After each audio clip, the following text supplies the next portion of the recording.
Hi guys, it's Malin Usagi, and today I'm doing a video not entirely in Spanish, but just highlighting really how I came to learn Spanish, because that's the one I speak the most fluently next to my native language, English. Hola, ¿cómo están? Hoy voy a empezar un video en español, mi primer video en español, entonces si mis habilidades en español no están buenas, ok, lo siento, pero voy a tratar.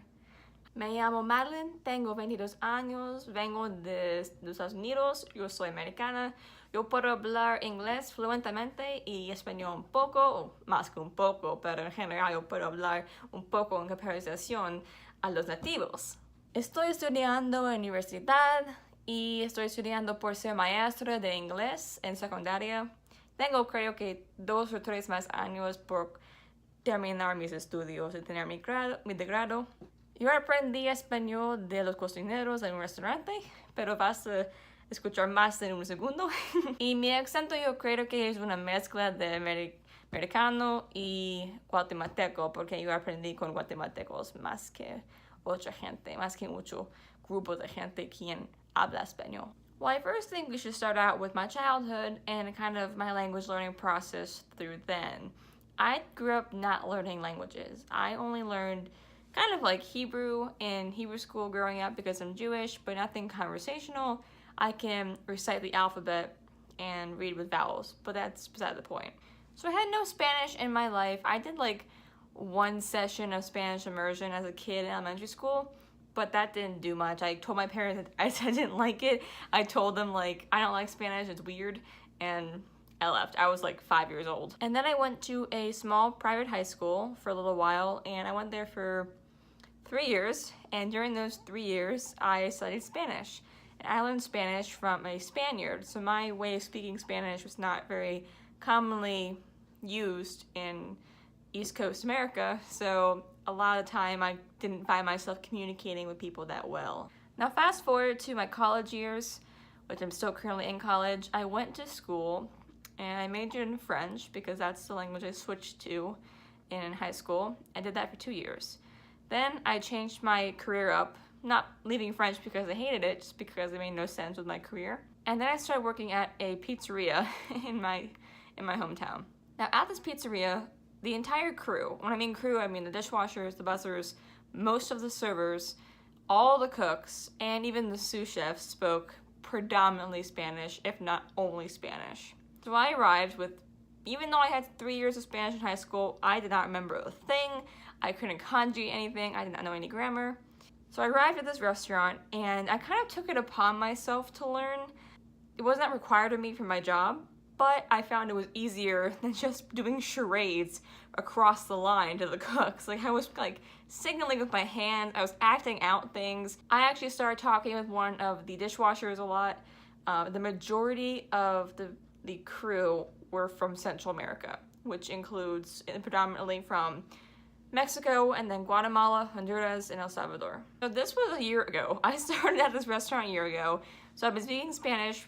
Even though I left the restaurant, I still keep in contact with these guys, and I've learned through them. I did not learn any writing or reading, but I remembered how to read, with the accent from high school, and reading Spanish is pretty simple because it's phonetic. You say every letter in the sentence, in the word. I have done a lot of things in this year. One of the cooks actually got into a car accident and had head trauma and was transported to Johns Hopkins in Baltimore, Maryland, USA. And his family called me up and they said, we have to get to Baltimore. Where's Baltimore? And I'm like, oh my God. Okay, so I went with them and we drove, and the whole time we were there at Johns Hopkins, I was translating for this family that I've come to know and love. And my Spanish was very minuscule at the time, it was very choppy, but I had to translate what was going on with their son, their brother, nephew, whoever it was. I had to translate what was going on in their head. I had to say that he had a brain bleed, an aneurysm, and that was very difficult for me to have to translate. I also attended a wedding with actually two of the cooks that I met. It was their wedding, and the whole family was from Guatemala. And that's actually the kind of Spanish I really learned to speak, was a Central American accent with some Guatemalan specific words. Like, for Guatemalans, they call themselves Chepin, or Chepines for many of them, and it's just like a term they use to call themselves Guatemalan. It's not derogatory if you call them that. It's like kind of like a pride thing. Like, they're very happy to be called that. So I learned like words like that only they would really use and know. I also would we would watch movies. I would watch movies with these guys, and we'd watch them in English. I would literally be translating in real time. So the most recent movie I watched with them was Twilight, the vampire movie, and I was literally going like, I said in Spanish, but in English I was like, "What are you?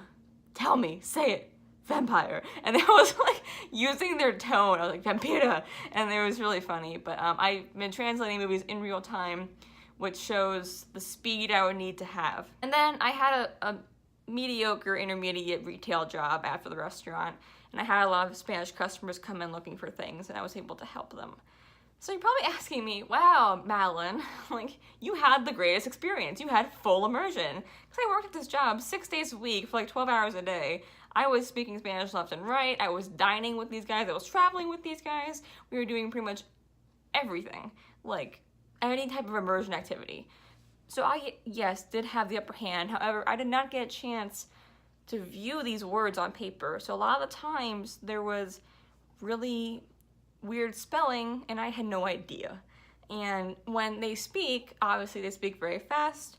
It took me an extreme amount of time to be able to understand them. There'd be times where I would be like looking like this, yeah, and they're like, what? Because they said something pretty bad or really sad, and I'm like, yeah, okay. Then I'm here now. So it's been over a year. I've had some interviews for Spanish immersion after school sitting nanny positions recently. And I feel like I'm going to use my Spanish a lot in the future. I think it's going to be really great for jobs. Spanish, if you live in the United States, is the best second language you could possibly learn. There are so many avenues you can go down for college, like with your degree, and then after with your job. Like, I'm going into education, but I'm not teaching Spanish. I'm teaching language arts, English, like writing and reading classes. But a majority of the students in my class may speak only Spanish. And I really am looking forward to seeing where else I go with my Spanish. I always needs to improve. But anyways, guys, that is my Spanish learning story. Let me know if you have similar experiences learning Spanish or in your daily life speaking it. Talk to you later. Bye!